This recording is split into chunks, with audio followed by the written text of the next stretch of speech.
अस्सलाम वालेकुम dear students. Biochemistry का जो टॉपिक आज हम डिस्कस करेंगे वो है कॉलिगेटिव प्रॉपर्टीज़ ऑफ सॉल्यूशन। ठीक है, सॉल्यूशन की कॉलिगेटिव प्रॉपर्टीज़ यानी कि सॉल्यूशन के अंदर सॉल्यूट्स की मिकदार कितनी है, सॉल्यूट्स के पार्टिकल कितने हैं। सॉल्यूशन के अंदर सॉल्वेंट होता है और सॉल्यूट होता है। सॉल्वेंट वो वाला मटेरियल होता है जिसमें सॉल्यूट को डिज़ोल्व किया जाए, सॉल्यूट को मिक्स किया जाए। ठीक है, सॉल्यूट होता है जो कम मिकदार में होता है। Colligative properties are those which depend on the colligative properties वो होती हैं जिसमें हम सॉल्यूट्स की मिकदार देखते हैं सॉल्यूशन के अंदर।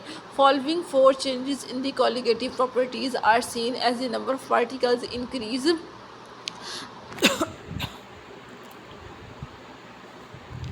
अगर सॉल्यूशन के अंदर सॉल्यूट पार्टिकल्स की जो मिकदार है वो बढ़ा दी जाए तो हमें 4 तब्दीलियाँ नज़र आती हैं। ऑस्मोटिक प्रेशर इज़ इंक्रीज, जो सॉल्यूशन का ऑस्मोटिक प्रेशर है वो बढ़ जाता है। सॉल्यूशन का osmotic boiling point is raised. एक सॉल्यूशन है उसने 100 डिग्री सेंटीग्रेड पे जब बॉयल होना है, अगर सॉल्यूट की मिकदार हम बढ़ा दें तो उसी सॉल्यूशन ने जो बॉयल होना है वो 110 पे 115 पे चला जाएगा। ठीक है, osmotic pressure is increase, boiling point is raised, freezing point is depressed.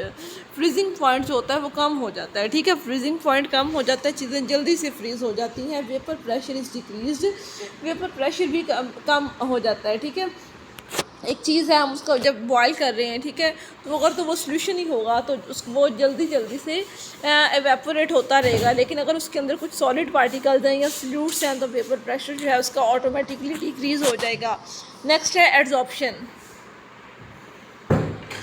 Adsorption में क्या होता है, एड्जॉर्प्शन में हम 2 तरह की चीज़ें, एक सतह के ऊपर दूसरी किसी भी सतह का जम जाना, लाइक सॉलिड हमारे पास है उसके ऊपर लिक्विड या गैसेस आके कलेक्ट हो जाएं या एक्यूमुलेट हो जाएं। ठीक है, the process by which molecules of a substance, ऐसा प्रोसेस जिसमें सब्सटेंस के मॉलिक्यूल लाइक गैस और लिक्विड, गैस या फिर लिक्विड जो है वो जमा हो जाएं किसी भी दूसरी सब्सटेंस के ऊपर। वो सब्सटेंस कौन सी हो, सॉलिड हो, तो इसे कहा जाता है adsorption.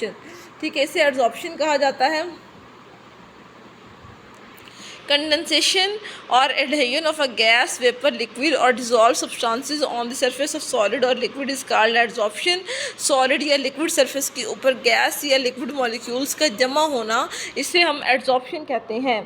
Ion exchange regions. Ion exchange regions, there is a very important group of substances called ion exchange regions that are widely used for the adsorption of negatively and positively charged ions from solution in the laboratory and industry and in the medicine. Ion exchange जो है ये बहुत ज़्यादा important है labs के अंदर, industries के अंदर और मेडिसिन के अंदर। डिफ्यूजन में क्या होता है, मॉलिक्यूल जो मूव करते हैं from the area of high concentration towards the area of low concentration. ठीक है, ज़्यादा से कम की तरफ मूव करना, ये होती है डिफ्यूजन। ठीक है, डिफ्यूजन ज़्यादा से कम की तरफ मूव करने को डिफ्यूजन कहते हैं। मॉलिक्यूल्स या आयंस का मूव करना ज़्यादा मिकदार से कम मिकदार की तरफ। Diffusion is a process in which molecules or ions move from a region of high concentration to a region of low concentration. Next है पैसिव ट्रांसपोर्ट। पैसिव ट्रांसपोर्ट में क्या होता है, सेम फिनोमिना होता है। ठीक है, passive transport is the transport of ions और मॉलिक्यूल्स। लेकिन डिफ्यूजन की बात करें तो वह ये ओवरऑल मूवमेंट होती है। ठीक है, हम इसमें ख़ास लोकलाइज चीज़ नहीं कहते कि ये मेम्ब्रेन के थ्रू होती है या किसी भी और चैनल के थ्रू हो सकती है। पैसिव ट्रांसपोर्ट में मॉलिक्यूल्स या आयंस जो है वो मूव करते हैं सेल मेम्ब्रेन के through from the area of high concentration towards the area of low concentration, ज़्यादा मिकदार से कम मिकदार की तरफ। It does not require energy for diffusion process, और इस प्रोसेस के लिए हमें जो एनर्जी है वो रिक्वायर्ड नहीं होती। ठीक है, एक्टिव ट्रांसपोर्ट में इससे एक्टिव ट्रांसपोर्ट इसके ओपोजिट है। ठीक है, इससे मुख्तलिफ है। एक्टिव ट्रांसपोर्ट में हमें एनर्जी भी रिक्वायर्ड होती है, आयंस और मॉलिक्यूल्स मूव करते हैं मेम्ब्रेन के थ्रू ही, लेकिन कम मिकदार से ज़्यादा मिकदार की तरफ। जब हम कम से ज़्यादा की तरफ जाते हैं तो हमें एनर्जी जो होती है वो रिक्वायर्ड होती है। Active transport is the transport of ions और molecules across a cell membrane from a region of low concentration to one high concentration associated by enzymes and requiring energy, और इसके लिए हमें एनर्जी जो होती है वो रिक्वायर्ड होती है। Thanks for watching. अल्लाह हाफिज़।